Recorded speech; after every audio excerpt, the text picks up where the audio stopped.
Hi అండి. అందరికీ నమస్తే. నేను మీ గీత. న్యూ స్టోరీతో మళ్ళీ మీ ముందుకొచ్చానండి. ఈ స్టోరీ ఆదరిస్తారని మనస్ఫూర్తిగా కోరుకుంటున్నాను.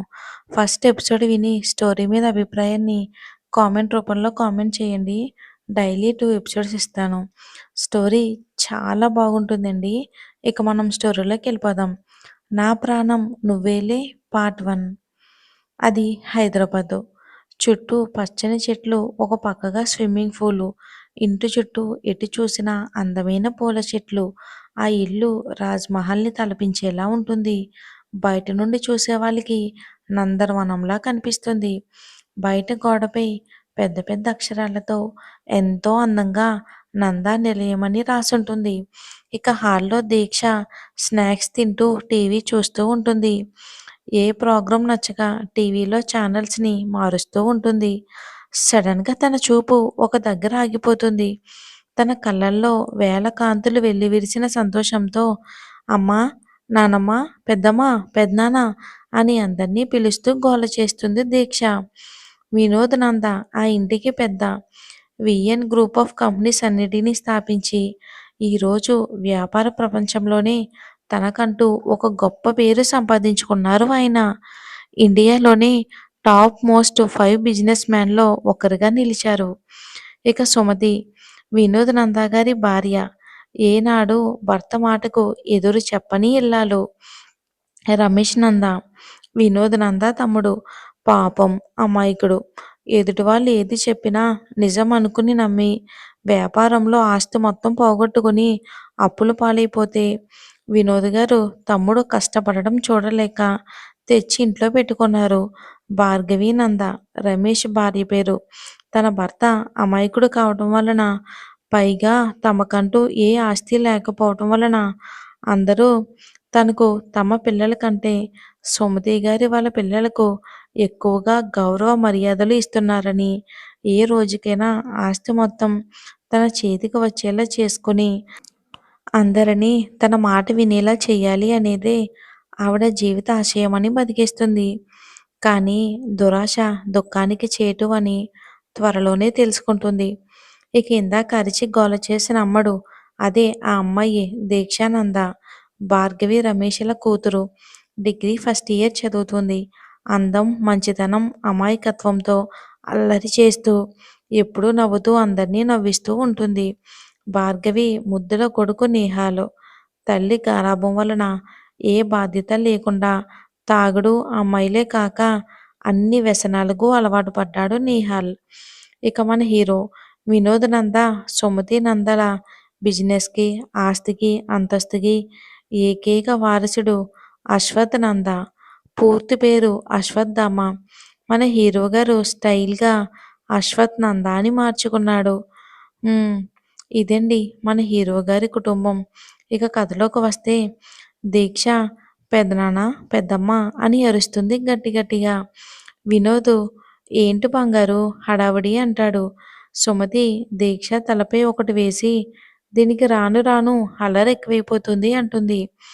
సుమతి దెబ్బ వేసిన చోట రుద్దుకుంటూ బొంగమూతి పెట్టుకుని, అబ్బా పెద్దమ్మ, నేనేమీ అల్లరి చేయటం లేదు. టీవీలో అన్నయ్య గురించి చెప్తున్నారు. అందుకే అందరినీ పిలిచా అంటుంది దీక్ష. అవునా! అంటూ అందరూ టీవీ ముందు సెటిల్ అవుతారు. భార్గవి, రమేష్‌లు కూడా వచ్చి టీవీ ముందే కూర్చుంటారు. టీవీలో న్యూస్ రీడర్ ఇలా చెప్తుంది.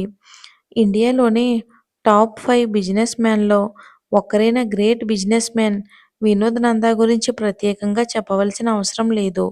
కానీ ఆయన కొడుకు అశ్వథ్ నంద కేవలం 20 ఏళ్లలోనే బిజినెస్ రంగంలో అడుగుపెట్టి దేశ విదేశాల్లో బిజినెస్‌లు సమర్థవంతంగా చేస్తూ నందా గ్రూప్స్ ఆఫ్ టాప్ 5లోకి రావటానికి కారణమైన ది గ్రేట్ అశ్వథ్ నందా గారు తొందరలోనే ఇండియా వచ్చి ఇక్కడే మన హైదరాబాద్‌లో బిజినెస్ కూడా స్టార్ట్ చేస్తున్నారు అని అశ్వథ్ ఫోటో చూపిస్తూ వాళ్ళు చెప్పుకుంటా పోతూ ఉన్నారు టీవీలో. రమేష్, భార్గవి, దీక్ష నిజమా? నిజంగానే అశ్వథ్ వస్తున్నాడా అంటారు. వినోద్ అవును. మీకు చెప్పకుండా సర్ప్రైజ్ ఇద్దామనుకున్నా. కానీ ఈ అల్లరి పిల్ల వాళ్ళందరికీ తెలిసింది అంటాడు. దీక్ష వైపు నవ్వుతూ చూస్తూ వినోద్. దీక్ష రెండు చెవులు పట్టుకుని సారీ పెదనాన్న, నాకు తెలియదు కదా అంటుంది. వినోద్ నవ్వుతూ నా బంగారం ఎప్పుడు ఇంకొకరికి సారీ చెప్పకూడదు అని నుదుటి మీద ముద్దు పెట్టుకుంటాడు ప్రేమగా. భార్గవి ఎన్ని ఇయర్స్ అయ్యింది బావగారు అశ్వత్థని చూసి అని మనసులోనే అనుకుని, అశ్వథ్ రాగానే మా అన్నయ్య కూతురికి అశ్వథ్‌కి పెళ్లి చేస్తే అప్పుడు అశ్వథ్ నా చెప్పు చేతల్లో ఉంటాడు.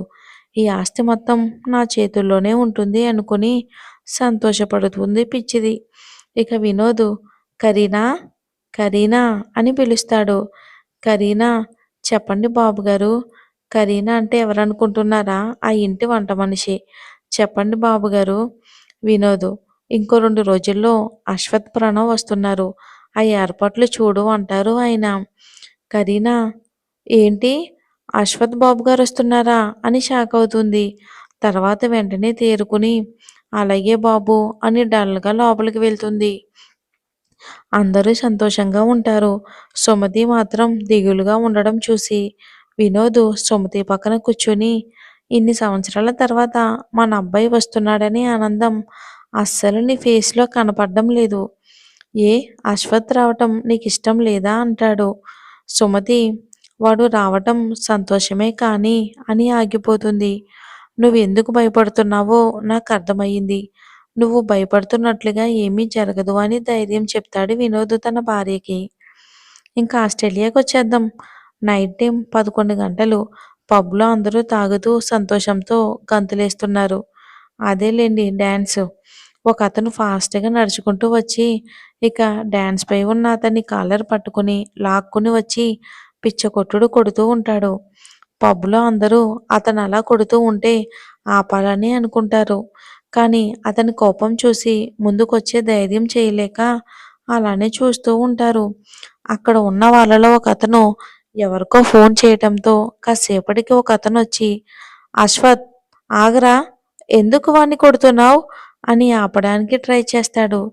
కానీ అశ్వథ్ ఆగకుండా అతన్ని కొడుతూ ఉండడంతో కోపంగా అశ్వథ్ స్టాప్ ఇట్ అని గట్టిగా అరుస్తాడు. అశ్వథ్ అతన్ని వదిలేసి కోపంగా బయటికి వెళ్ళిపోతాడు. ఇక ప్రణవ్ రేయ్ గౌతమ్ ఏమన్నావురా వాణ్ణెందుకు కొట్టావు అని అంటాడు. ఓ అయితే మన అశ్వథ్ కొట్టింది గౌతమ్‌నన్నమాట. కానీ ఎందుకు కొట్టాడబ్బా చూద్దాం. గౌతమ్ అబ్బా అమ్మా అని మూలుగుతూ వాడి కోపం గురించి తెలుసు కూడా వాడి గురించి నేనేమంటానురా బాబు. నా మానాన నేను నా గర్ల్ ఫ్రెండ్‌తో డాన్స్ చేస్తూ ఉంటే వచ్చి పిచ్చకొట్టుడు కొట్టాడురా అని బోరుమంటాడు. ప్రణవ్ మనసులోనే వీడు ఎప్పటికి మారతాడో అనుకుంటూ సారీరా వాడి తరపున నేను సారీ చెప్తున్నాను. గౌతమ్ నాకు సారీ ఏమీ అవసరం లేదు. నన్ను ఎందుకు కొట్టాడో తెలుసుకో. కారణం లేకుండా దెబ్బలు తినటం అస్సలు నాకు నచ్చటం లేదు అని అంటాడు ఏడుపు మొహం పెట్టుకుని. అలానే కనుక్కుంటా లేరా నువ్వు ముందు హాస్పిటల్‌కి వెళ్ళు అని తన కారులో అతన్ని హాస్పిటల్‌కి పంపి ఇక ప్రణవ్ అశ్వథ్ దగ్గరకు వచ్చి ఏంట్రా నువ్వేం చేస్తున్నావో నీకైనా అర్థమవుతుందా అని అంటాడు కోపంగా. అశ్వథ్ సైలెంట్‌గానే ఉంటాడు. ప్రణవ్ నిన్నేరా మాట్లాడవే వాడు గర్ల్ ఫ్రెండ్‌తో డాన్స్ చేస్తున్నాడని కొడతావా అంటాడు. ఏంటి అమ్మాయిలతో డాన్స్ చేసినందుకు కొట్టాడా? బాపురే!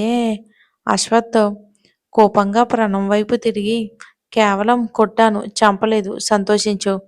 ఏ అమ్మాయిలు లేకపోతే చచ్చిపోతాడా? ఎంతగానో చెప్పావాడికి. అమ్మాయిలతో తిరగడం అంటే మన చావుకి మనమే ముహూర్తం పెట్టుకోవటం అని. అయినా నా మాట వినకుండా ఆ రేణుకకు ప్రపోజ్ చేశాడు అని అంటాడు కోపంతో ఊగిపోతూ.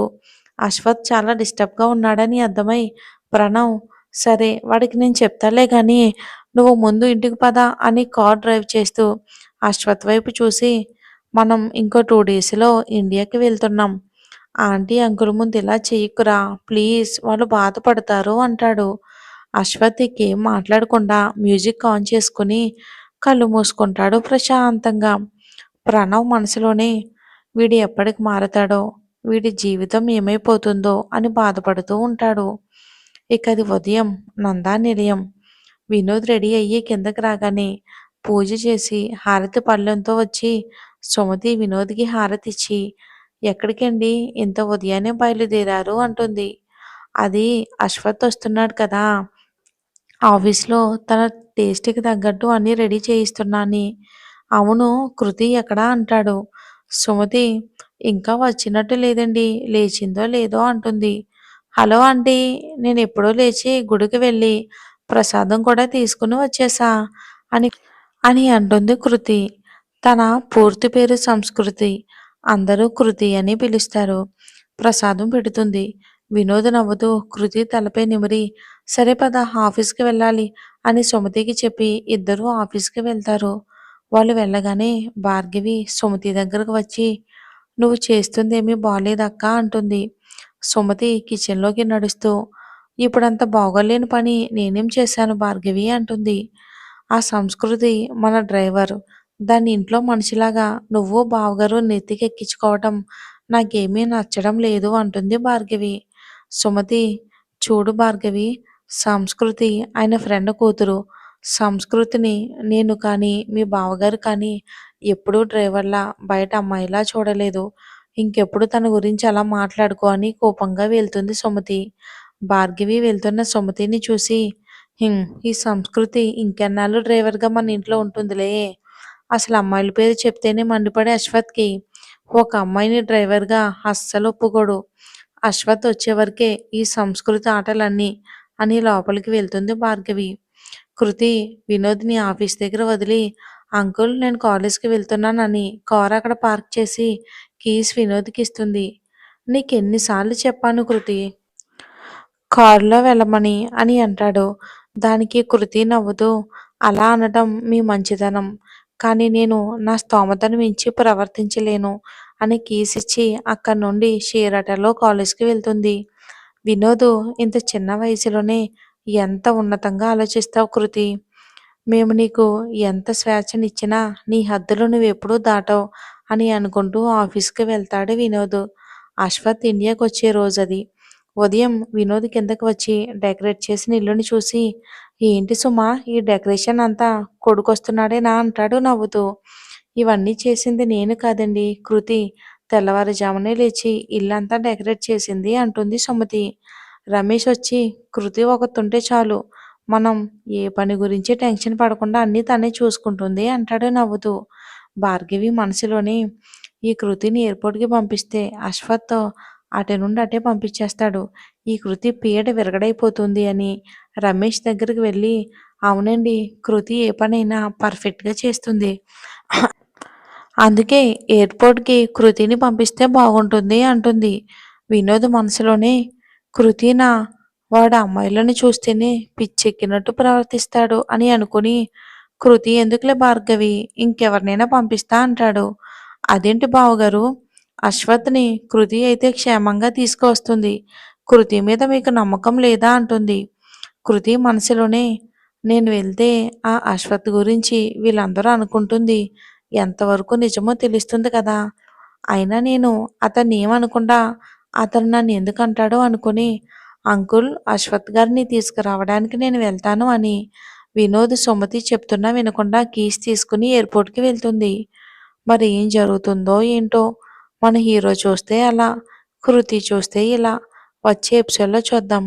మీకు ఈ ఎపిసోడ్ నచ్చినట్లయితే కామెంట్ చేయండి. స్టోరీ ఖచ్చితంగా కంటిన్యూ చేస్తాను. రోజుకి 2 ఎపిసోడ్స్ ఇవ్వడం జరుగుతుంది. అది మీరిచ్చే లైక్, కామెంట్‌ని బట్టే ఉంటుంది.